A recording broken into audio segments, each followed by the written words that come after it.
মোৰ সকলোকে স্বাগতম জনালো ইউটিউব চেনেলটোলৈ। আৰু এতিয়া মই ভাত খাবলৈ লৈছোঁ, যিহেতু ভিডিঅ'টো ভাত খোৱাৰ পৰা ষ্টাৰ্ট কৰিছোঁ দেই।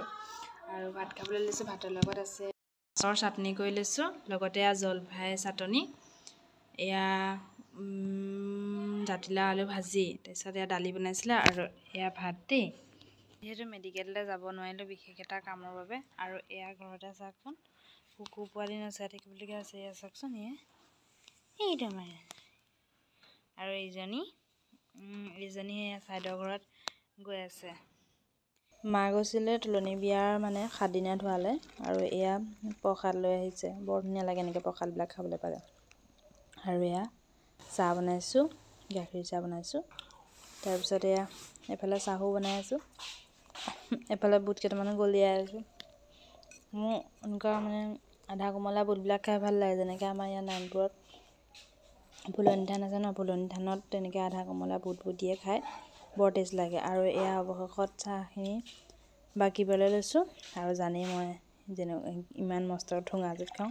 আৰু চেকনিখন এনেকুৱা এটা কথা হ'ল, চেকনিখন হেৰি হ'ল, এই চৌকাত নহয় কিবা এটা হেৰিয়াত মাহঁতৰ পৰা পৰিলে এয়া মোৰ চাহৰ প্লেটখন সজাই ল'লোঁ, দেখিছেনে? বিস্কুট আছিলে ভগা চিগা দি থৈছোঁ, তাকে উঠাইছোঁ। আৰু এয়া চাওকচোন স্ক্ৰীণত যে দি থৈছোঁ ভিডিঅ'টো, দেখিছেনে? ভিডিঅ'টো ইয়াত এডিট কৰিব লওঁতে ৰখি যোৱাত মই সেইকাৰণে স্ক্ৰীণতে লগাই থৈছোঁ। আৰু এয়া মালৈ মই কিবা এটা দিছোঁ দেই, নতুন বছৰ বুলি কিবা এটা মাক উপহাৰ দিব বিচাৰিছোঁ।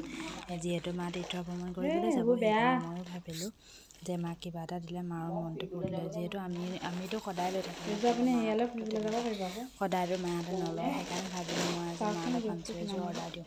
আৰু এয়া পাঞ্চু এযোৰ অৰ্ডাৰ দি আহিলে, আৰু এয়া মাক এতিয়া পিন্ধি চাব দিছোঁ। আৰু মায়ে আহি পেলাই সুধিছেহি দেই, কি আহিছে, কেনেকুৱা আহিছে সুধিছে। সঁচাকৈ বহুত ভাল লাগে ন, কিবা এটা দিব পাৰিলে, সৰু হওক ডাঙৰ হওক, কিবা এটা যে উপহাৰ দিব পাৰিছোঁ, সেয়া যথেষ্ট। মাহঁতৰ মনত এনেবোৰ বস্তু কিবা এটা সন্তোষ লগাই থাকিলে মাহঁতৰ মনবিলাক সদায় ভালে থাকে। আৰু চাবচোন দেই, বনেকৈ ভিডিঅ'টো মই কৰি থৈছোঁ, মায়ে গম নাপায়। চেণ্ডেলযোৰ পাঞ্চুযোৰ পিন্ধি আছে। আৰু মোৰ ভিডিঅ'টো আজি ইমানেই আছিলে। চাই ভাল পালে লাইক, কমেণ্ট, শ্বেয়াৰ, লগতে ছাবস্ক্ৰাইব কৰি দিবলৈ নাপাহৰিব দেই। Bye bye.